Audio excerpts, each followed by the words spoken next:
A very good morning to you. Welcome to the Tuesday edition of the show. I'm Yemi Adebayo. And I'm Cecilia Omogbe. Yes, it was a heroic welcome for the D Tigers last night as they arrived the country with the trophy.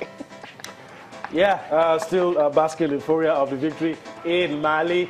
We talk about the 2018 FIFA World Cup qualifier now. The Eagles have landed 16 players already in camp for the big game against Cameroon. Some are still expected, and of course, an open training session will take place later today in New York.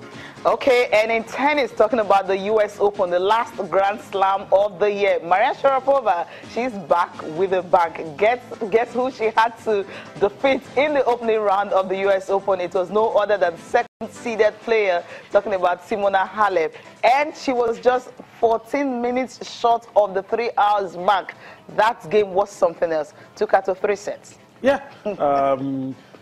15 months doping ban ended. First Grand Slam for Maria Sharapova, and Simona Halep had a tough luck of facing Maria Sharapova, and it was always going to be a battle of who wanted it more. Yeah. Simona Halep has always been my top pick for any tournament this year, and she's disappointed me a lot, by the way. But Sharapova did the job. She wanted it more, and I'm not surprised with the outcome at all. You know, I felt, we said about the fact that Simona Halep, when she knows, she understands what it means to almost become world #1. We felt, okay, you know, not just we, coming into the U.S. Open, she said she was going to put everything behind her, not thinking about the fact that if she gets to a particular stage, she's going to replace Pliskova, you know, as world #1 and all that. She was just going to focus on playing tennis. But what did we get? I felt she was going to focus, but Maria Sharapova had a lot of unforced errors. I lost count of it. But I felt, okay, maybe Simona Halep would just do the business. But somehow that game ended 6-4, 4-6, 6-3. But Sharapova started very well. I mean, there was a time she was running 4-1 up. I felt, okay, now she's balanced. But somehow the unforced errors just started creeping into her game. And she dropped the second set. But then the third set, she showed what she's always got. She has beaten this lady 6 times already. So that's 7 now. And the losing streak for Halep continues. She has to break the jinx one way or the other. Obviously, it's not going to happen at the U.S. Open. But it's good to see Maria Sharapova back. Let's enjoy the highlights of this. We'll be back for more on Sports this morning.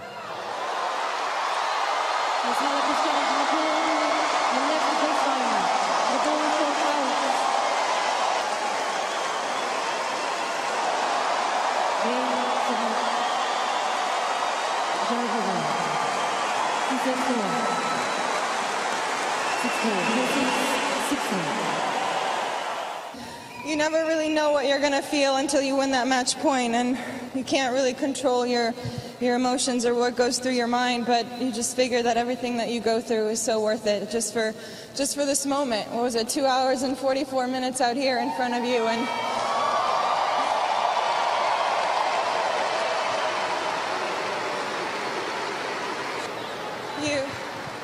you sometimes wonder why you put in all the work. And this is exactly why.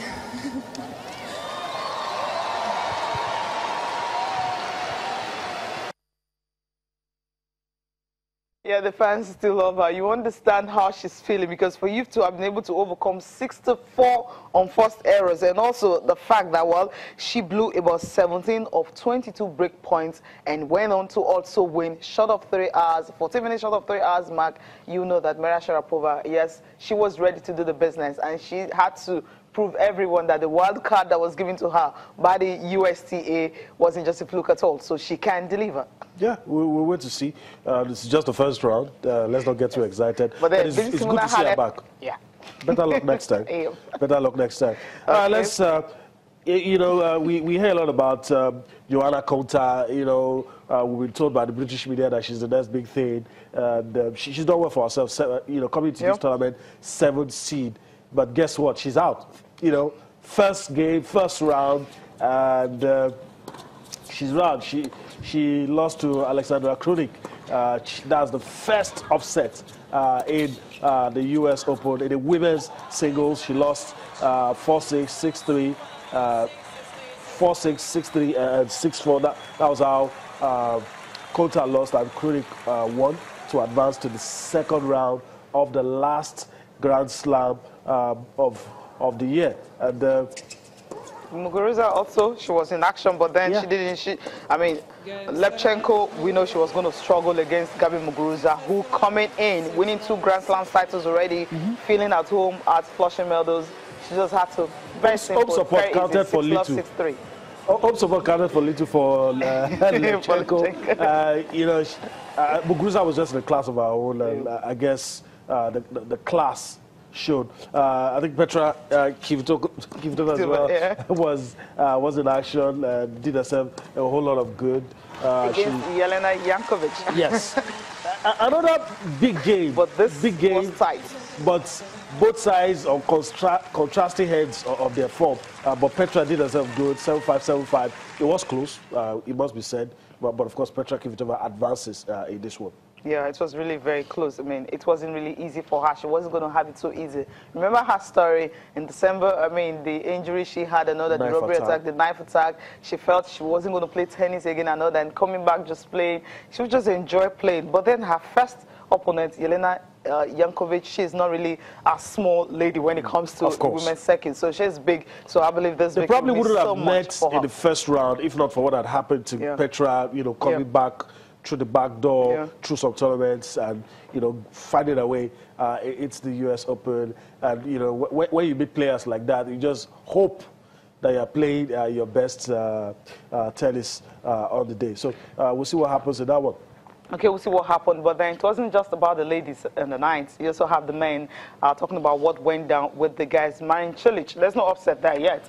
But then Marin Cilic beating Tennis Sengren 6-4, 6-3, 3-6, 6-3. Already opening round, you're seeing 4 sets in games already. Joe Wilfred Songa beating Marius